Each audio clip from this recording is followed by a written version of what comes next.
അസ്സലാമുഅലൈക്കും, welcome back to fella my world. ഇന്ന് നമ്മൾ കുറച്ച് വെറൈറ്റിയും അതുപോലെ തന്നെ നല്ല ടേസ്റ്റ് ആയിട്ടുള്ള ഒരു പായസത്തിൻ്റെ റെസിപ്പിയാണ് ചെയ്യുന്നത്. അപ്പോൾ ഈ പായസം നമ്മൾ ചെയ്തെടുക്കുന്നത് വാട്ടർമെലൺ അല്ലെങ്കിൽ ചക്രമത്ത വെച്ചിട്ടാണ്. അടിപൊളി ടേസ്റ്റാണ്, ഭയങ്കര എളുപ്പമാണ് ഉണ്ടാക്കാൻ. അപ്പോൾ ഇത് എന്തൊക്കെ ഇതിൻ്റെ ഇൻഗ്രീഡിയൻസ് ഇതൊക്കെ എങ്ങനെ ഉണ്ടാക്കുന്നുള്ളത് നമുക്ക് നോക്കാം. അപ്പോൾ ഇനി നമുക്ക് ഒരു സോസ് പാൻ എടുത്തിട്ട് അതിലേക്ക് 2 കപ്പ് പാൽ ആഡ് ചെയ്ത് കൊടുക്കാം. അപ്പോൾ ഈ ഒരു കപ്പിൻ്റെ അളവ് എന്ന് പറഞ്ഞത് 250 ml ആണ്. അതിൽ 2 കപ്പ് പാലാണ് ആഡ് ചെയ്ത് കൊടുത്തിരിക്കുന്നത്. ഇനി ഇതിലേക്ക് മധുരത്തിന് ആവശ്യമുള്ള പഞ്ചസാര ആഡ് ചെയ്യാം. അപ്പോൾ ഞാൻ ഫസ്റ്റ് ഒരു 4 ടേബിൾ സ്പൂണോളം പഞ്ചസാര ആഡ് ചെയ്ത് കൊടുത്തിട്ടുണ്ട്. അപ്പോൾ പഞ്ചസാരയൊക്കെ നിങ്ങളുടെ ടേസ്റ്റിനനുസരിച്ച് ആഡ് ചെയ്ത് കൊടുക്കുക. ഇനി ഇത് സ്റ്റവിൽ വെച്ചിട്ട് ഒന്ന് തിളപ്പിച്ചെടുക്കണം കേട്ടോ. അപ്പോൾ തിളച്ച് വരുന്ന വരെ നമുക്ക് വെയിറ്റ് ചെയ്യാം. ഇനി ഞാനിതിവിടെ ചക്രമത്ത എടുത്തിട്ടുണ്ട്, ഇതുപോലെ എടുത്തിട്ടുണ്ട്. ഇനി ഇത് ഒരു മിക്സി ജാറിലോട്ട് ഇട്ട് കൊടുത്തിട്ട് നമുക്കിതൊന്ന് ബ്ലെൻഡ് ചെയ്തെടുക്കണം. അപ്പോൾ വെള്ളമൊന്നും ചേർക്കാതെയാണ് ഞാൻ അരച്ചെടുക്കാൻ പോണത്. ഇനി അത് അരച്ചെടുത്തതിന് ശേഷം ഒരു സ്ട്രെയിനർ വെച്ചിട്ടൊന്ന് സ്ട്രെയിൻ ചെയ്തെടുക്കാം.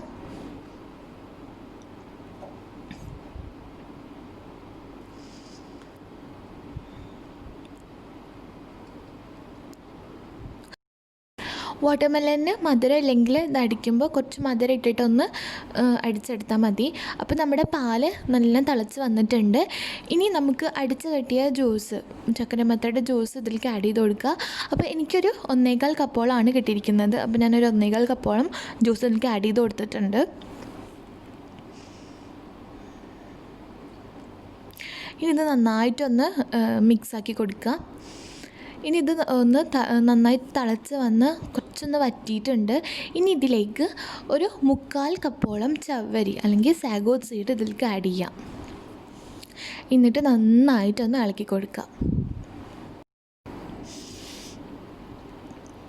ഇത് ആഡ് ചെയ്ത് കൊടുക്കുമ്പോൾ നമ്മുടെ പായസത്തിന് കുറച്ച് കട്ടിയും അതുപോലെ തന്നെ നല്ല ടേസ്റ്റുമാണ് കടിക്കാൻ കിട്ടുമ്പോൾ. ഇനി ഇതിലേക്ക് ഞാൻ 3 ഏലക്കായും കൂടി ആഡ് ചെയ്യുന്നുണ്ട്. ഏലക്കായുടെ ടേസ്റ്റ് ഇഷ്ടമില്ലാത്തവർക്ക് ഇത് സ്കിപ്പ് ചെയ്യാം കേട്ടോ.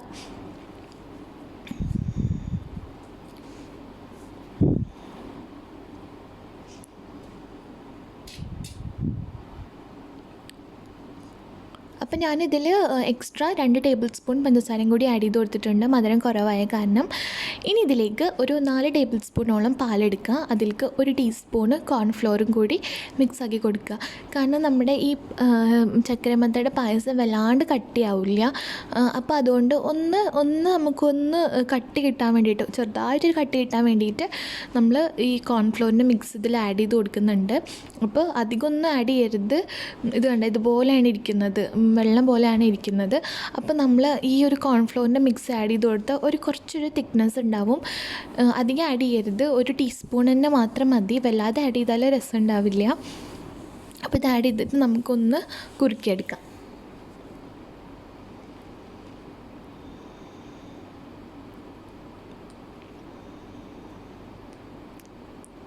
ഇനി ഇതിലേക്കൊരു നുള്ളു ഉപ്പും കൂടി ആഡ് ചെയ്ത് കൊടുക്കാം കേട്ടോ.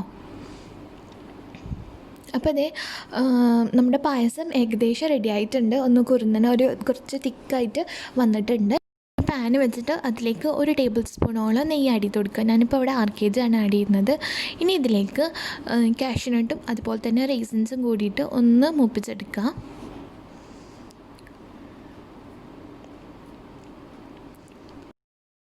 ഇനി നമ്മൾ ഈ മൂപ്പിച്ച് വെച്ചിരിക്കുന്ന കാഷ്യൂനട്ടും റൈസിൻസും നമ്മുടെ ഈ റെഡിയാക്കി വെച്ചിരിക്കുന്ന പായസത്തിലോട്ട് ആഡ് ചെയ്ത് കൊടുക്കുക. അടിപൊളി ടേസ്റ്റാണ്, ചുമ്മാ പറയല്ല, നല്ല രസമുണ്ട് ഇത് കഴിക്കാനും.